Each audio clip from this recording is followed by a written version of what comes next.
You're listening to TBR Radio Presents the Dixie Heritage Hour with your host, the Director of Dixie Heritage, Dr. Ed DeVries.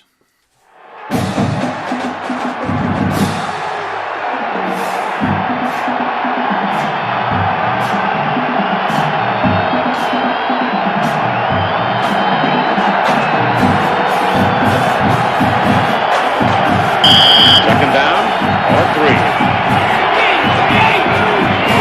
Paul Blair, 250 pounds. Offensive linemen are coming off the ball and hitting people pretty good. You're running from 6 yard out and he scores standing up. I think we're going to see a replay of this. Paul Blair on the film I watched earlier, Paul really mashes a guy right in here. Paul takes the guy and actually runs him back into the end zone.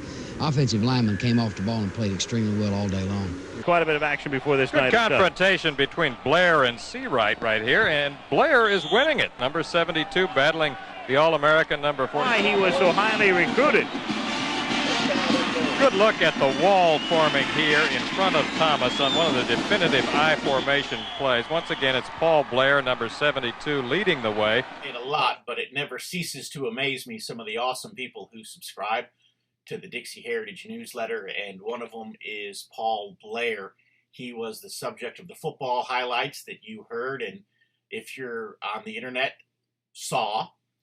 And so Paul Blair is somebody who I actually met at a conference back, I want to say in February. It may have been March.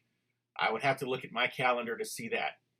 But I was at the registration table there, and Paul came up at the same time that I did, and I saw him, and I thought, I know this guy, I know this guy, I know this guy. He's talking to me and my wife, and I'm like, I know this guy, I know this guy. And they hand him his name tag, Paul Blair, and I just asked him, I said, Paul, I said, did you play for the Chicago Bears? And he said, yes, I did. And it's like, that's why I recognize you.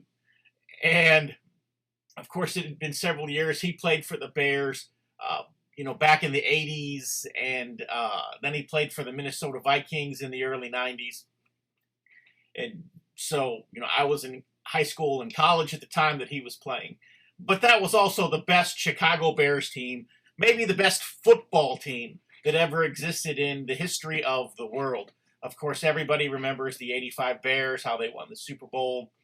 And if you remember the Bears, and some of you aren't going to forgive me for this, but I'm going to say it anyways, the Bears probably had the absolute worst quarterback in the NFL at the time. I was not a Jim McMahon fan. I mean, don't get me wrong. I mean, he was the funky QB as a high schooler. I kind of thought, okay, he was kind of trendy, whatever. But as an adult looking back on it, I'm like, as a football player, this guy just wasn't a very good quarterback. I'll say it. Jim McMahon made Colin Kaepernick look good. But anyways, be that as it may, Jim McMahon was not a very good quarterback. Colin Kaepernick's just that much worse. But anyways, the Bears didn't need offense. They had what was called the 46 defense. Buddy Ryan was their defensive coordinator, and Buddy Ryan developed what was called the 46 defense. And it just overwhelmed the other teams. So that Jim McMahon didn't have to move the ball. They didn't have to have a lot of offense. Because the other team never saw the ball. The other team never scored. And the result of that was they just overpowered all of their competitors. In fact, Mike Ditka, who was the head coach of the Bears at the time, he said that the 46 defense was such a new concept, he didn't even understand it. He just stood there on the sidelines and beheld it. And he said he was as impressed with it as the fans were. And Paul Blair, of course, was part of Buddy Ryan's defense, played that 46 defense. But now what he's done is he's moved on from football. He pastors one of the larger churches in Oklahoma. And he's done some interesting things. For example, every Sunday he has a Sunday that he calls his Defy the IRS Sunday.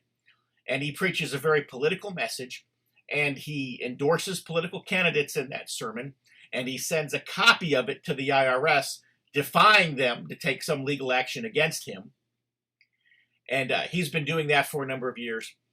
And then also here recently, he had a Take Your Gun to Church Sunday. And so he had about 300 people who openly carried their sidearms, their pistols, or in some cases, people brought rifles and shotguns, but most people carried a sidearm. And he had the Bring Your Gun to Church Sunday in defense of the Second Amendment. And hundreds of people came to his church service, keeping and bearing arms. It was a tremendous service there at the church in Edmond, Oklahoma. And we had a piece about it.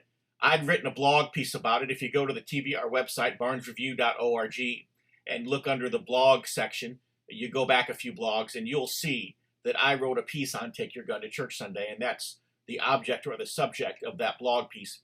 And so Paul has been politically active as a pastor, as a Christian, as a patriotic American for the last 15 years or so since leaving professional football. And we're going to talk about that, of course, later in the interview. But what Paul has done is he's taken that 46 defense, that overwhelming defense that we're just going to find the quarterback on the other side, and we are going to put every man on our defense against him. We're going to have 11 men going towards the quarterback, and one of us is going to get in, and one of us is going to sack him mentality. And he's adopted that to politics, and the results have just been amazing. In fact, I'm going to say that one of the reasons why there was such an overwhelming evangelical support for Donald Trump, and one of the reasons why Donald Trump was able to bulldoze his way through the 2016 election, was because he had guys like Paul Blair running that 46 defense and just breaking through the lines to the left. It was a sight to behold. Of course, it's recent history. We all know it. But Paul Blair is just an amazing guy, and I love him dearly. He and my wife and I, we got to eat dinner in Florida. He's coming back and forth from Oklahoma to Florida now, doing a lot of work here in Florida. We got to eat dinner with him recently, and he treated us to a delicious steak dinner. It was just a blessing to sit down and fellowship with him. Anyways, I've been trying to get him on the radio show. He's been saying, yeah, I'm going to do it, I'm going to do it, I'm going to do it. But he's just always busy. I can't seem to get him sat down long enough to do it. And so, anyways, long story short, I called him the other day. I said, look, can we get this done by the end of baseball season? And he's like, well, if you don't care where I'm at when I do the interview, he said, we can. And so anyways, long story short, he was in the car going to the airport, getting ready to get on a plane so that he can fly to a speaking engagement. And we got him here. We did some FaceTime. And so here's our interview with Paul Blair. Again, Paul Blair, pastor of Fairview Baptist Church in Edmonton, Oklahoma.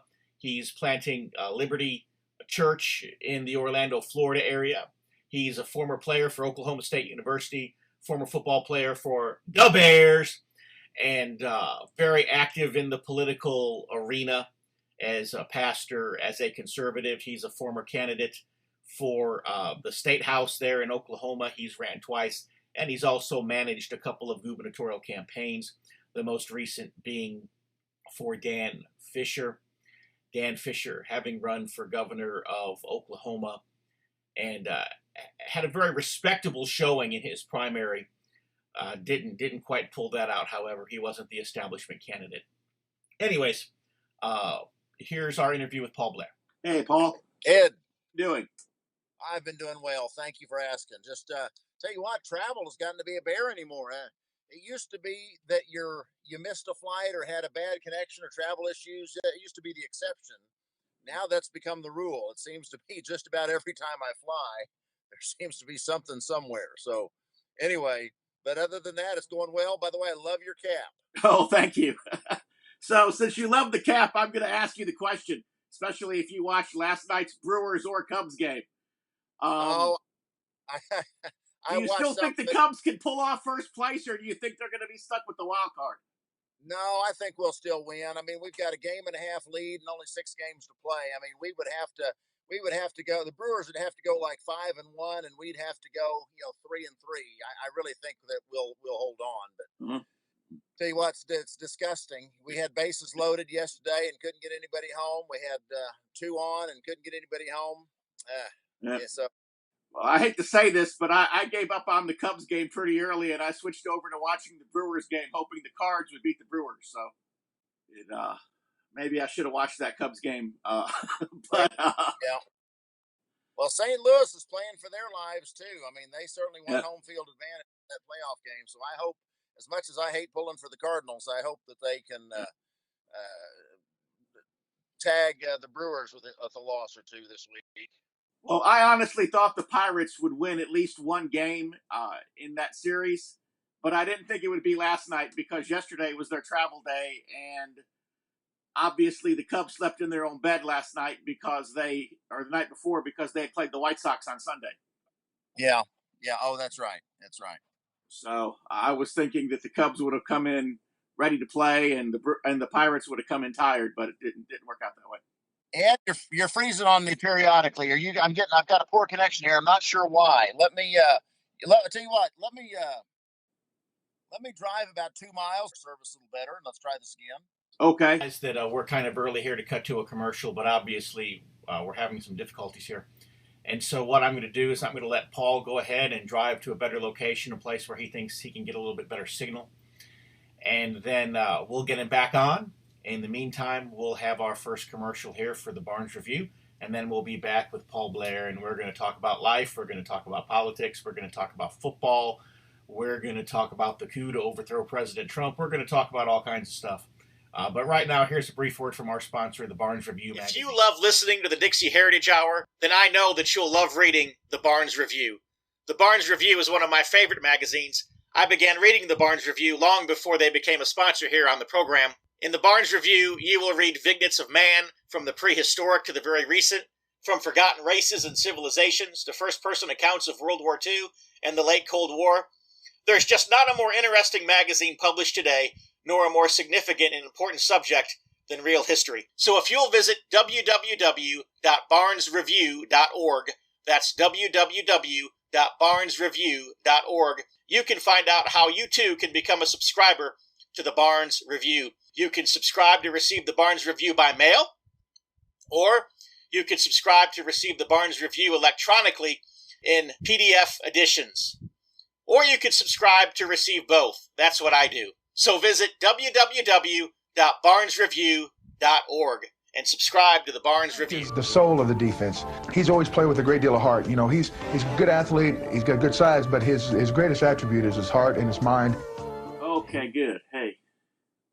All right, this looks a little better. You're coming in loud and clear. Yes, sir. So tell me, were you always a Cubs fan, or did you become one when you played in Chicago? Oh, well, it was interesting is my aunt and uncle lived in Munster, Indiana, right by Hammond. In fact, my uncle and aunt were members of Jack Hyles Church, First Baptist of Hammond. So we would come up there and see them every summer. And, of course, the Cubs were always on the radio. So I always liked the Cubs and the Bears because of my connection with, just fond memories of that part of the world, going up to see my aunt and uncle. And then, of course, when I went to Chicago, it just added to it. So one of the beauties of the long form interview, which is kind of a lost art, that you get to take the long way to the destination. When you were in high school, if I remember your story right, you didn't play football, or did you? Well, I did, but I was kind of a late bloomer. You know, I was almost an only child. And I have 2 brothers, and we're very, very close. But one brother is 14 years older than me, and the other brother is 10 years older than me. And my parents wound up having me. I was an accident, so my mom was about 40 and my dad was, roughly the same age. So they were at a different stage in life, a little bit more successful financially. And of course, 10 years separation between me and my brothers. I somewhat was like an only child, and they really protected me, sheltered me. So I grew up in a very, a strong, independent Baptist home. And, quite frankly, I don't know. I just really didn't develop athletically as kind of a late bloomer. So I went out and played football in junior high and high school, and I started in junior high. It wasn't like I was a terrible player, but just really didn't have a passion about it and didn't excel at it. And I really did it probably as much as anything because I thought Dad wanted me to play, and I didn't want to disappoint him. My senior year in high school, I wound up really. I was just kind of a late bloomer. I kind of grew, and I didn't start as a sophomore and didn't start as a junior. So I didn't start until my senior year in high school, which is odd for a guy that goes to play in the NFL. I wound up being a late bloomer, getting some interest from colleges, and I was one of those kids that they defined as having potential. I certainly wasn't a blue chip recruit, but you had a big frame, and they thought I might grow into my body. And a few colleges were interested in me. One was Oklahoma State, and that's where I wanted to go because my father had gone to Oklahoma. Well, it was Oklahoma A&M after World War II. So I grew up going to some games there and was a fan of OSU. And Jimmy Johnson was the head coach at that time. And they actually were trying to get me to walk on. But Tulsa had offered me a scholarship, and I was going to go there on scholarship before I went and walked on at OSU. And then at the last minute, last couple of days of signing period, OSU had somebody back out, and they offered me the scholarship. And I wound up making the varsity as a true freshman. In fact, I wound up, I just grew a bunch. I mean, I wound up growing about an inch after my senior year in high school and my freshman year in college, and I went from being about 225 to 255. So I mean, I literally went from being a big boy into a young man, and I wound up being probably the best recruit they had in that class. And so, what happened then in college for you to end up being drafted by the Bears? Well, it was interesting. It's a part of my testimony as well. Growing up from a very sheltered home, I wound up making the varsity as a true freshman, which back in 1981 didn't happen very often. Generally, you redshirted, and by your third or fourth year, you'd have a chance to play. But I made the varsity as a true freshman, and quite frankly, discovered girls and college life, and made some bad decisions. There's no excuses, but as an 18-year-old, all of a sudden, and my peer group was 21. And I allowed them to influence me, and so for the next 5 years, of my 5 years in college and my first 3 years with Chicago, I continued to excel athletically, but and I could talk Christianity. I mean, let's face it, I grew up in a solid home. My mom taught me books of the Bible, and I was memorizing Bible verses from heavens before I was born. I think she was making. I think she's probably making me memorize John 3:16 while I was still in the womb. But so I grew up with that kind of a background. But quite frankly, there was no evidence that Jesus was the Lord of my life. And I excelled collegiately. I was a 3-year starter. We were ranked as high as number 2 in the country at OSU. Played along some Hall of Fame guys. Thurman Thomas was one of my teammates at Oklahoma State. Leslie O'Neal was one of my teammates at Oklahoma State. And then I was drafted by Chicago after a very good college career. And but it's after my third year with the Bears, and after a couple of injuries. Unfortunately, I had an injury-plagued NFL career. But after my third year with Chicago, I was at home in the off season, and I was in church with out of respect for my dad, on a Sunday evening, and for some reason, just the Holy Spirit hit me and is like, Paul, you claim that Jesus is your Lord, but there's really no evidence that Jesus is the Lord of your life. So I walked the aisle as a that Sunday evening, probably 35 people in church, and I just gave my heart to Christ. I made sure that I was saved, and was baptized a week later, and been going 180 degrees ever since. You said your football career was a lot of injuries. Yep. And I could be wrong, but if my memory serves, you played 3 years for the Bears or 4, and then you played 2 more for Minnesota?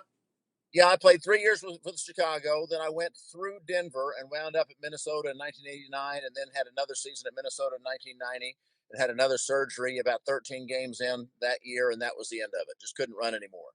I had a first knee injury when I was a freshman in college, and that I wound up getting a hardship ruling that year because I hadn't played. I'd only played in like 4 games, so I was able to get the year over again. But then had another knee injury my rookie year. I came back for the regular season, and then 87, my second year is pretty healthy, and I played a lot. Started a few games in 87, and then 88, I was as a preseason. I wound up messing up my right knee. Had ACL damage in my right knee, and cost me the better part of that year. So yeah, unfortunately, 5 years in the league altogether, but injury plagued. I was a lame horse. They wanted. It's kind of like Old Yeller. It's time to take him out back and put him down. Okay. It wasn't your conversion that cut short your football career. In other words, did you? No, I tried to play a couple more years, and because I got married, Cindy and I got married after that, and played 2 more seasons, collected some paychecks, but just never was able to get healthy and stay healthy after that. You know, I was somewhat, if I could pass a team's physical, I was valuable commodity because I had experience, and I wasn't high priced labor because of my injuries. But Right. the problem is a lot of teams I couldn't pass their physicals. You know, I remember flying around the country and going to Kansas City and Washington Redskins and Buffalo and San Diego and Houston. I went in and worked out for a number of teams. They liked what I could do on the field, but once I went to see the doctor, it was like, nope, we can't use you, buddy. This is an unfair question, probably, but I'm going to ask it. A son of a preacher. Yeah. Plays college football, plays in the NFL. How did you not become Tebow? How did I not become Tebow? Yeah. Well, or was Tebow trying to be you? Well, I wasn't living for the Lord, Ed. I mean, like I said, when I was in Chicago, my first 3 years with the Bears, and then when I was at Oklahoma State, I wasn't living for the Lord. I would have called myself a Christian, and I made a profession of faith when I was 6. I may have been. You know, I was a good kid. I really didn't give my parents any problems. I was a pretty good kid throughout junior high and high school. But you know, like I said, I was the 18-year-old kid, and I go to Oklahoma State, and I discover girls and bars and other things, and quite frankly, you know, there's about, like I said, there's about 8 years of my life where I would have called myself a Christian because I believe in the security of the believer. But you know, there was really very little evidence that that Jesus was the Lord of my life. So in '89, after that third year, I made sure that I was saved. So you got married before or after that? Right after that, about 6 months after that. So did you meet your wife in church or did you meet her in one of the bars? I met her at Oklahoma State. My wife was a good gal. She came from a Methodist family, and she was different. I mean, she was just. It was really an odd relationship because we kind of had eyes on each other early on, but I knew that she was not your typical girl, and there was something special about her. And you know, first time we went out on a date, I couldn't even, you know, I didn't even attempt to kiss her. I mean, there was just something different about Cindy. And so you know, we kind of went out a little bit, and then didn't see each other for several months, and you know, because I just wasn't ready to settle down, and I knew that she was the kind of girl I wanted to settle down with. You know, she knew my family background, and she believed that there was something worth waiting on for me. But and eventually it worked out. You know, eventually the Lord got my attention. Eventually I got my life right, and we've been married now for 29 years, and we got 2 great kids, and she's just a dynamite lady. Well, I remember you told me one time, you know, one of the things we have in common, you know, you said your wife was your best friend and your golfing partner. Absolutely. I only make it out to the golf course about 8 or 9 times a year. Oh. But I would say probably at least 6 or 7 of those times my golf partner will be my wife. So. Well, Cindy and I, she's my best friend. She's everything. God really blessed me. She's been a great mom and a great wife. And she's so supportive. You know, we're on all these things we're doing, going back and forth to Florida now. And we're getting ready to try to get stirred up down there. She, you know, she travels with me everywhere, and it just it makes it easier on me when I'm not away from her. I'm looking at football. Yeah. And this is an unusual year for me because usually I really don't start looking at football until the Cubs are out of contention, which meant in 2016, you know, it was the middle of November before I even looked at football. Gotcha. This is an unusual year. Well, I'll tell you the story. I played football in junior high school.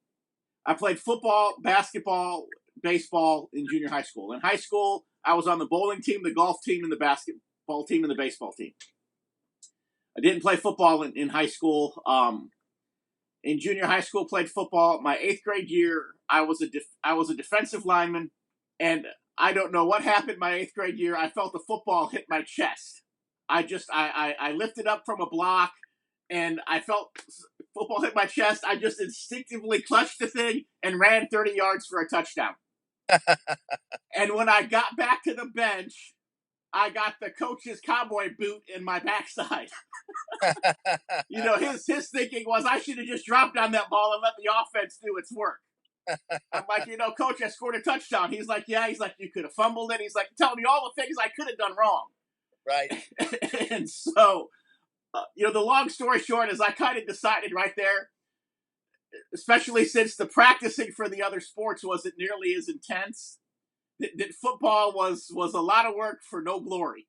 Yeah. In baseball, I could do less work and even a base hit, I would get something out of that. I could drop a bunt and get get a little bit of glory out of that if I got an RBI out of it. But, you can sacrifice in baseball. You can't really do that in football.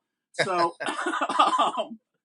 I didn't play football in high school, but I love football. And then I went to college.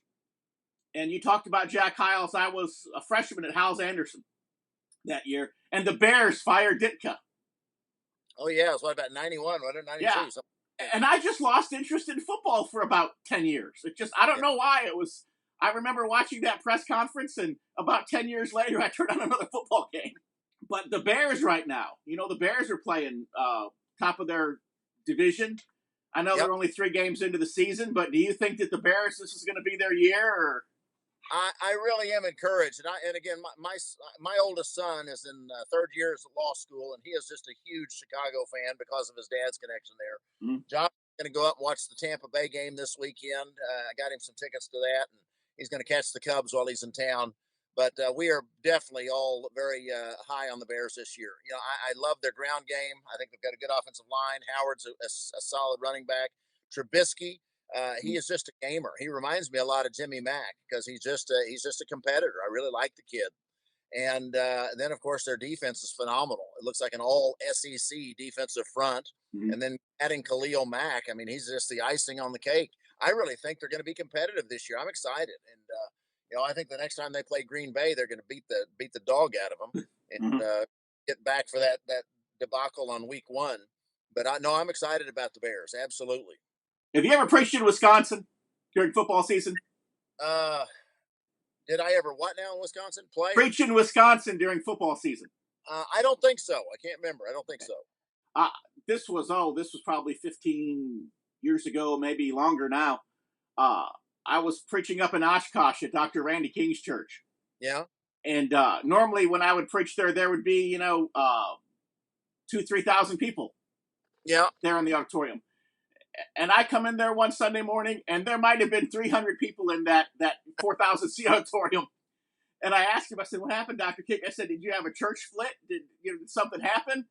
He goes, "No, the Packers are playing." Yeah. That's a religion. Yeah.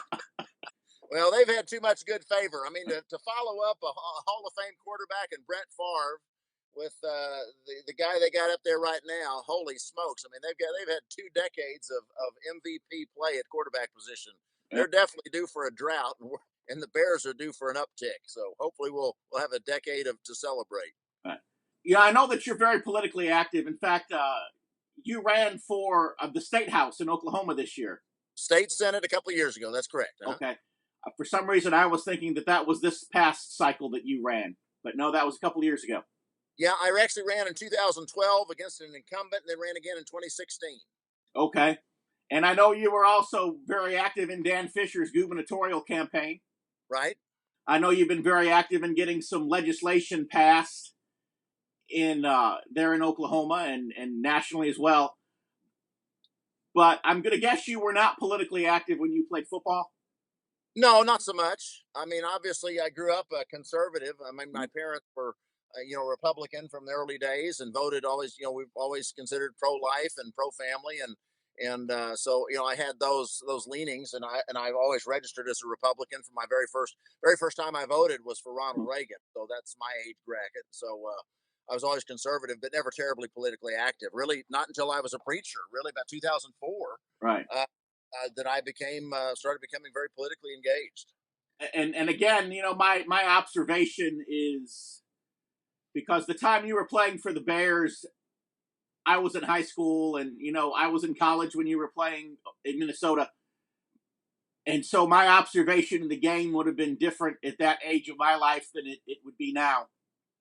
But I'm going to guess the time you were playing, most of the players probably were not political. Or am I incorrect about that? No, I think you're probably right. I think very few were. Of course, in the 80s, we weren't at war anywhere. And the economy was really good with Reaganomics and everything was going on. It was really a good time to be an American. So, there really wasn't a lot of unrest or rioting. I mean, we had zero racial tension on our team that I was aware of. I mean, in college and the NFL, both. I mean, it was really a good time to be alive. It's a good time to be an American. You didn't have the insanity of this insane transgender nonsense and all that craziness. I guess there weren't really a lot of guys that were terribly politically active at that time. Right. Often made this a controversial conversation. Of course, that's what he does. That's what all good political activists and all good preachers and proclaimers of truth do, those who confront things in our culture that need to be confronted. So what we're going to do is we're going to take advantage of this as a good spot to pause. And we're going to have a commercial from one of our sponsors, the American Free Press. But before we have that commercial, we're going to have some video footage that we're going to play here. And it's Paul Blair addressing the City Council of Oklahoma recently. And specifically, they were looking at passing some city ordinances that would have given special privileges and status, if you will, under city law to transgenders particularly. And Dr. Blair went and he spoke to the city council and he addressed that subject. And so we're going to stick that video footage in there just a couple of minutes. You're going to get to see that. And then we'll have our commercial from the American Free Press, and then we'll continue our interview with Paul. Paul, I will need your name and address for the record, please. Paul Blair. I'm a citizen of the greater Oklahoma City area community. I live in Edmond, 4325 The Ranch Road. I'm pastor of Fairview Baptist Church.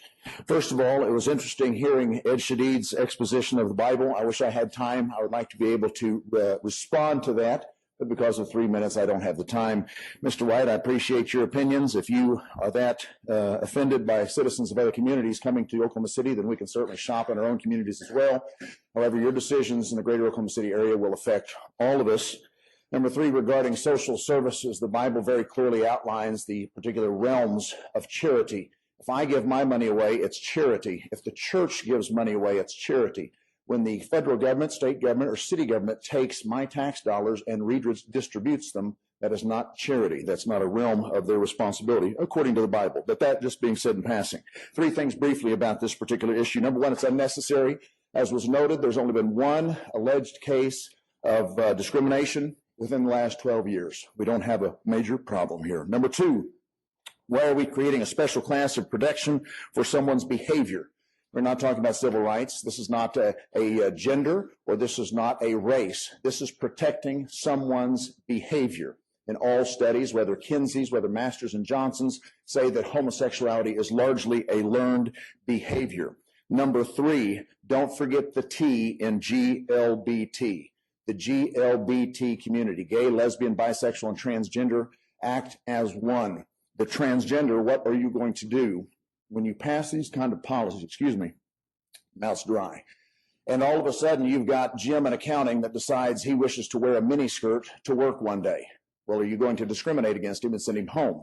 What are you going to do when Officer Jones decides that he wishes to take a shower in the women's locker room because he's feeling like a woman that day? And by the way, what about the rights of that Christian woman, or even the Muslim police officer, as I see Muslim community represented in the chambers this afternoon or this morning? What about that woman's rights when she has to go to the shower and find some hairy-legged man in there wishing to shower with you or with her, and you all will not run the risk of discriminating against his civil rights, supposedly? Anyway, that's all I had to share. I hope that you'll consider those things as have far-reaching consequences. Thank you. Thanks, Paul. If you're like me, and I'll bet you are because you're listening to the Dixie Heritage Hour, you like to be on the cutting edge of honest news and accurate information. You like to hear about the latest financial trends and to know what's happening around the world and right here in the United States, the things that can directly impact you, your life, and the life of your family. And if you're like me, you do not rely on the mainstream media to obtain this information because, frankly, you know that you just can't trust them. Fortunately, there is an alternative news outlet with a long-established track record for honesty and integrity, and that is the American Free Press. AFP is the preeminent alternative, independent news source for honest, hard-working, truth-loving Americans. AFP is the antithesis of the controlled, lamestream media. AFP is employee-owned and has been so since its founding. Because of that, AFP never has and never will allow advertisers or special interests or big money to dictate what appears in the pages of the American Free Press newspaper. 26 times a year, the American Free Press newspaper can be delivered to your door, packed with the kind of uncensored news that I know you're going to appreciate. AFP covers the stories and tells the truth that the lamestream media is frankly scared to touch. And AFP offers real, on-the-scene reporting and commentary, the likes of which you will never see in the Washington Post, the New York Times, ABC, NBC, CBS, CNN, or just about any other lamestream news source that you can think of. That's right, there's only one national populist news weekly staffed by an unsurpassed team of veteran investigative journalists who will dare to rip the veil off of many of the major news stories that are being censored and suppressed by the big money controlled media monopoly.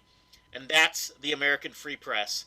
AFP publishes exciting, in-depth, uncensored news and information that's grassroots and patriotic, information that Americans need to know in order to combat the growing police state. AFP stands firmly against the New World Order and against those who are working to establish a global plantation under the rule of a powerful few. In short, AFP is your voice. If you have any doubt why they want to silence AFP, you must be relying on the lamestream media for your news, and folks, that's a big mistake. If you're ever dissatisfied with your subscription to the American Free Press, their guarantee is that you just drop them an email and they will gladly refund the unused portion of your subscription. So what are you waiting for? Visit www.americanfreepress.net. Once again, www.americanfreepress.net. And what this Bear defense is doing to him is just getting him in the pits and just boom, just pushing him right back into white. Watch it right here in the middle where it collapses on him. You see right here, they're getting the push. I watch the whole thing collapses right there around the quarterback. And there's all those packed jerseys diving in on there. And the reason I ask that is because you look at the NFL now, and all you see is political activism. Of course, Colin Kaepernick seems to get the lion's share of the publicity on that. And what's so bad, Ed, is that it's misguided. I mean, these guys are all operating on a false premise. I mean, this Kaepernick, the guy is a nut. I don't know why he's so bitter. I mean, his father abandoned him. His mom chose not to abort him. And then he was adopted by a Christian couple and raised and loved, had a successful college career, goes to play in the NFL, playing in the Super Bowl. For crying out loud, it's not exactly like the world has been unfair to him. He's been very fortunate. And then this whole deal, all of a sudden, a few years ago, when he loses his starting position, that's what's funny. He wasn't politically active until he gotten benched. And then now that he was Mr. Irrelevant, he decides he's going to not stand for the national anthem because America is just not fair. And he's basing it on this. By the way, he's a guy that's making $15-20 million a year, and America's not fair. Right. And he throws out this premise that we've got out of control gangs of police officers roaming the streets looking for innocent minorities to torture and kill. Well, that's just not true. None of that's true. But they keep repeating this message out there. And so the whole argument is based on a false narrative. And that's what's really sad about it. I mean, if he was actually standing up for something that was legitimate, that was really existing, that'd be one thing. But are there bad cops out there? Sure there are. There's bad everybody out there. But I imagine that the percentage of bad cops is minuscule. And the reality is that are there accidental shootings and things? Absolutely there are. But when you're a police officer, your goal is to enforce the law and to go home at night alive to your family. These guys don't have the benefit of instant replay, and they're having to make life and death decisions literally in an instant. And sometimes they make the wrong one. So that's the reality of the world that we live in. But this whole idea that there are just police officers out here intentionally targeting innocent minorities is just not true. And obviously, I would agree with you that Kaepernick's choice of causes is poor. Just to put it politely, I don't agree with him at all. I would agree with you on that. Then of course there's another way to deal with it. Robert Kraft told all of his players, he said, if you really believe that strongly about something, he said, do it during the off season. He said, do it in our own community. He said, tell me what you're doing and I'll match you dollar for dollar on it. Right. Nobody really took him up on the offer. Right. So obviously, there was nothing that they were that passionate about. Reality do you think that these players should use the game as a platform, regardless of their positions, left or right or whatever? Or do you think that the game should just sort of be left apolitical and maybe if they want to use their recognition as a player off the field somewhere to be active, No, that's correct. Because they've got, they talk about First Amendment rights. Yeah, we've got a First Amendment right of free speech. But, when you are working for your employer has a right to have you represent him. So when you are on the job, you don't have the right to do whatever you want to do. You have an obligation to your employer. So, what these guys have done is incorrect, and the NFL has allowed itself to be misused, and it is a shame. You've got Republicans and Democrats that play pro football and basketball and everything else. So, if these guys want to do something for a cause outside the game, outside the 3 hours of airtime of a game, then that more power to them. But when it comes to football, I think most people just want to enjoy the sport. Mm-hmm. I think it might be an outgrowth of this, and I'm sure you probably know more about it than I do. The NFL's ratings have gone down enough. Ticket sales have gone down enough. I guess there have been a few people who have got together, some money people, that they've started what's called the Alliance of American Football. Have you heard about that? The Alliance Football League. And no, I haven't. Okay, they're going to have their first game is going to be in February. Yeah, in February. It's going to be, I believe, either the Saturday after or 2 Saturdays after the Super Bowl. The NFL has actually agreed to let them have a 5-minute commercial during the Super Bowl to promote their new league. Of course, they've spent a lot of money for that consideration. Spurrier is going to be coaching the Orlando team, and I want to say in Memphis is the team where your former teammate Mike Singletary is going to be the head coach. Oh, really? Yeah. Oh, that's great. No, I hadn't heard anything about that. I think that's wonderful. I'm excited about that. Yeah, they're going to play on Saturdays so that people don't miss church. And is it a pro league? It's a professional league.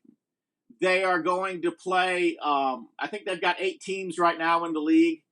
They're going to play on Saturdays. They're going to play a spring schedule so that they don't conflict with the NFL. They've got ticket packages where the most expensive tickets in these stadiums are like $50. Most of the tickets are around $20. So it's definitely going to be a more affordable fan experience.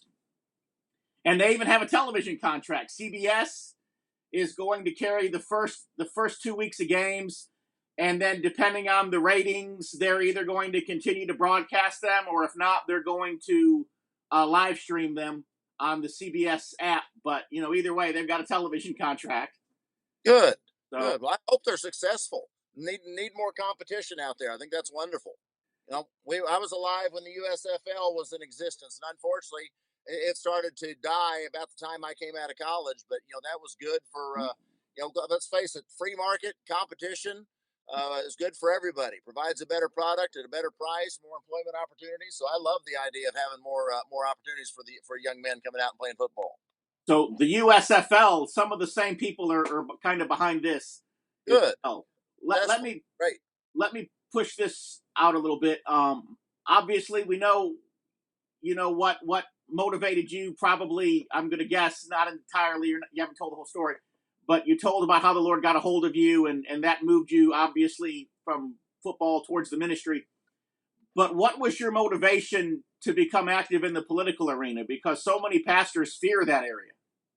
Well, quite frankly, Ed, one of the things that concerned me was just the moral condition of our country.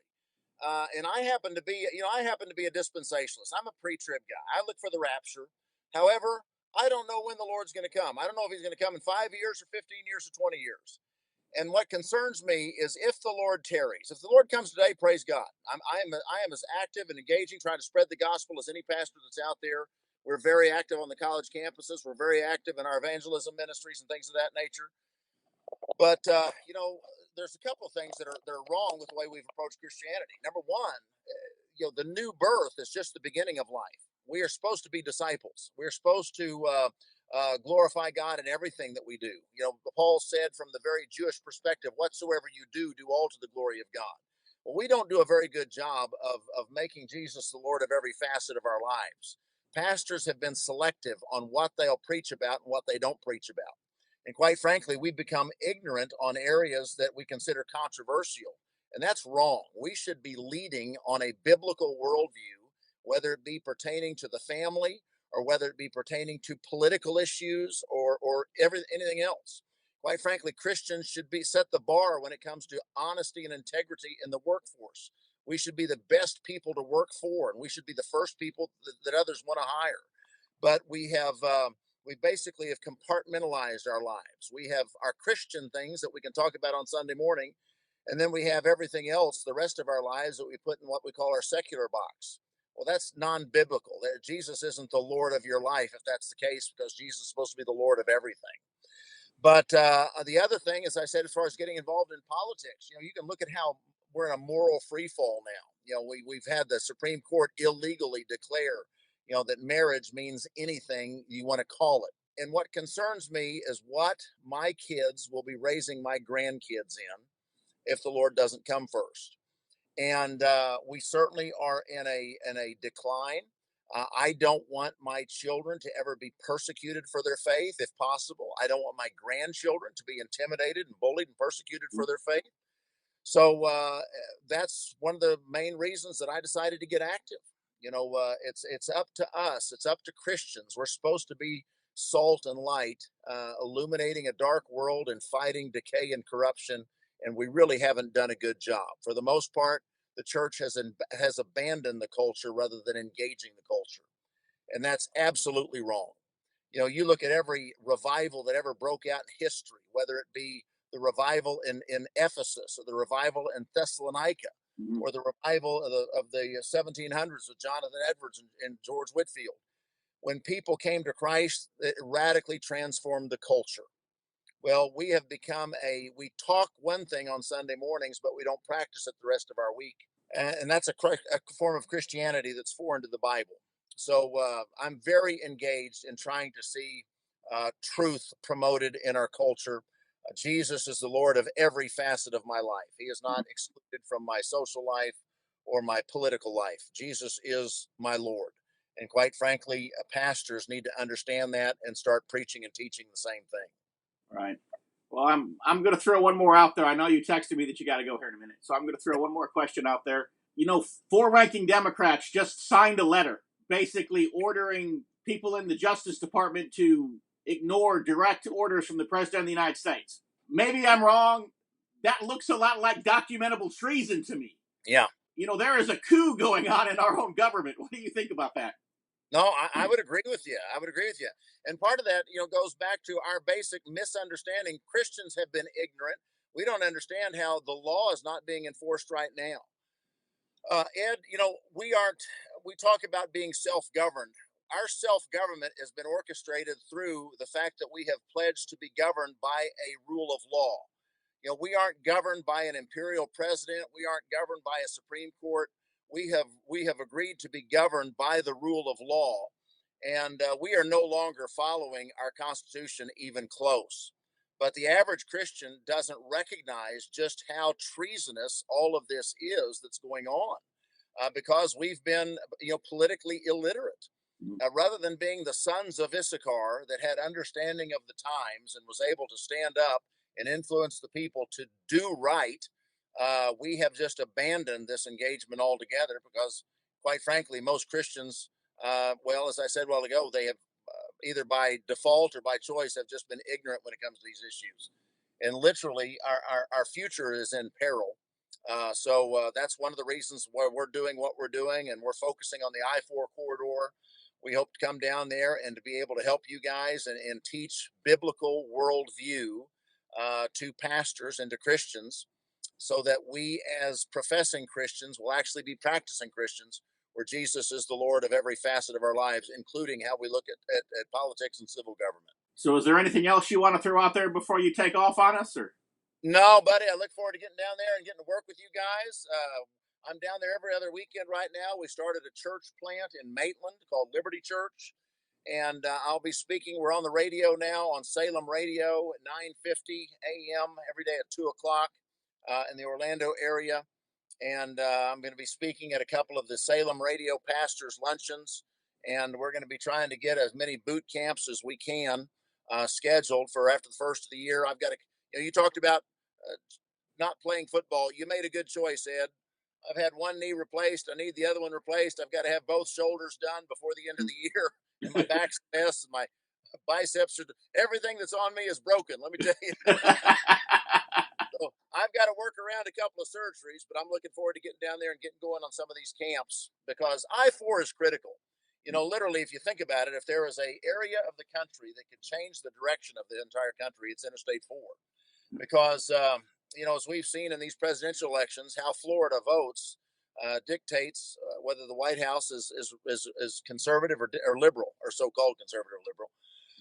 And of course, the state of Florida is largely liberal to the south and conservative to the north. So how I-4 votes determines the direction of the entire country. But the reality is, and this is what we've got to get back to, that we haven't done a good job of. There's no such thing as black truth and white truth and male truth and female truth. There's just truth. And if we get in the Bible, it's not that complicated. The Bible absolutely dictates that we protect life, that we cherish life. The Bible dictates that we cherish and protect the definition of the family and the importance of family government. The Bible also is very restrictive on what the civil government is supposed to be doing and not doing. The Bible is also a document that promotes free market economics and not totalitarian Marxist systems. If we would actually get into the Bible and see what the Bible teaches us, it would really make a difference in every area of our life. And we would see a great time of prosperity. Plus, we'd see a phenomenal spiritual revival.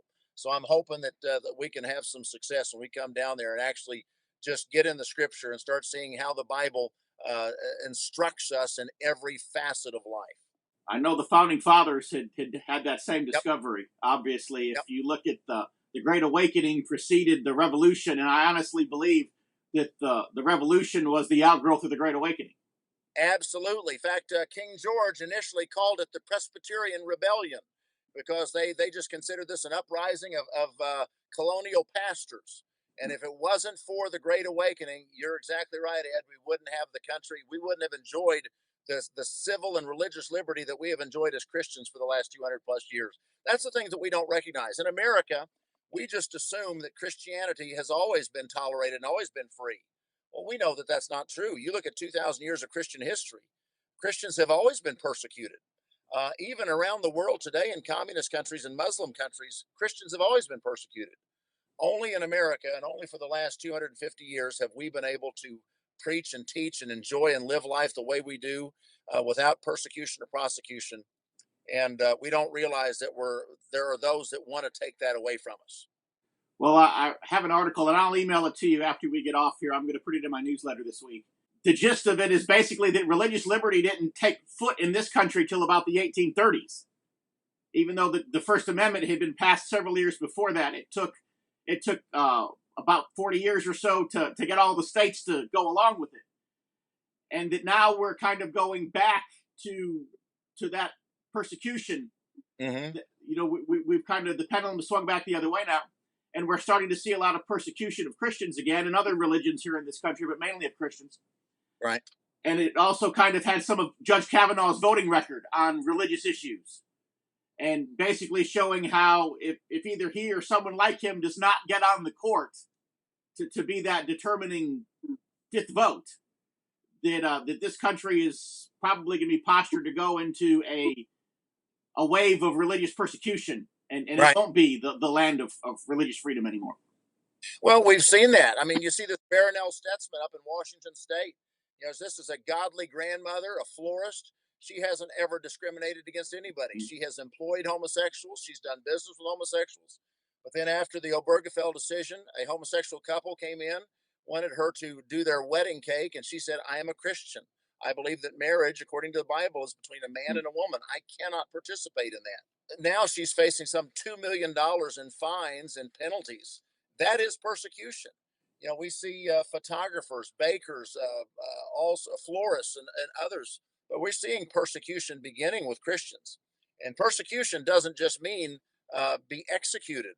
I mean, if all of a sudden you're faced with $2 million in fines, that's persecution. Yeah. Well, the cake baker in Colorado, I wrote an article in American Free Press a few weeks ago that he's facing another prosecution by the state of Colorado. Mm-hmm. And the day he got his Supreme Court decision, they already had another customer coming into his cake shop trying to set him up for the next attack. Yeah. And I'm thinking, did they not just read the Supreme Court decision? Yeah. And see, that's the thing, Ed. You got to be honest and look at these things. They aren't going after, you talked about persecution of other religions. Other religions aren't being persecuted. They're not trying to set up Muslim delicatessen owners or bakers, because Muslims don't adhere to this idea of same-sex marriage either. But they're not targeting them. They're just coming after Christians. The truth is what is let's face it. The truth is what's being targeted. And Christianity is the truth. Jesus is the truth. And we are seeing persecution beginning on Christians. So if we don't awaken as pastors right now and start standing up and proclaiming truth in the marketplace and in the town square, our children will in fact, we will probably suffer for it. So, So tell us, what is your website? How do people find out more about you? Oh, I tell you what, I've got a number of websites out there, Ed. You can go to reclaimingamericaforchrist.org, ra4c.org. You can go to paulkblair.com. Really is probably a good place to launch. I think you can get to my church website. Of course, we got Liberty Church in Orlando. We've got Fairview Baptist Church in Edmond, Oklahoma. So paulkblair.com or reclaimingamericaforchrist.org are probably the two easiest places to go to get started. Okay, well, I appreciate you taking a few moments with us today, Paul, and maybe we'll do it again sometime, hopefully. Ed, be glad to. Anytime I can help, just let me know. Okay, well, God bless you, brother. God bless you too, buddy. I enjoyed it. Thank you. Bye. With Paul Blair. I hope you enjoyed the conversation today. And the spectrum. We talked sports, we talked politics, we talked the Christian faith, we talked history, we talked religious persecution, we talked political activism. I know we covered a lot of ground in a short period of time, but it was just a great conversation, and I appreciate Paul being our guest today. Would like to encourage you to go to Paul's website, paulkblair.com. We've had that up on the screen there for you. And there's some great articles there that Paul has written through the years. He gives his testimony, and he talks a lot in that about his football days and then transitioning from football to pastoring and politics. And so there's a lot of good stuff up on that website. And I would also like to encourage you to go to my website, www.dixieheritage.net, www.dixieheritage.net. And when you give us your email address, I will sign you up for a free copy of a book that Paul read. And it's called The Truth About the American Battle Flag. I remember some time ago now, I remember mailing Paul a copy, actual paper copy of it. And he read that in my book on marriage, divorce, and remarriage. What does the Bible teach? And he's like, wow, man, thank you for writing these books. Thank you for putting all the research into it. And so this really is a powerful book that we want to give you a free copy of. And all you have to do is give us your email address, no cost, no obligation, no credit card number, no postal address. We'll send you a PDF file of a best-selling book. And we'll also sign you up for our weekly newsletter, the Dixie Heritage Letter. Of course, when you go to dixieheritage.net, you can look up back copies of the newsletter on there as well, and you can read them. So I hope that you will do that. Of course, for all of us here at TBR Radio presents the Dixie Heritage Hour, it is our weekly blessing and our weekly privilege to be able to bring these shows to you. And so I hope that whatever venue you're listening to right now, that you'll come back same time, same place next week, and we'll be back with yet another episode. Until then, from all of us here at TBR Radio presents the Dixie Heritage Hour, may God bless you. Go Bears and go Cubs.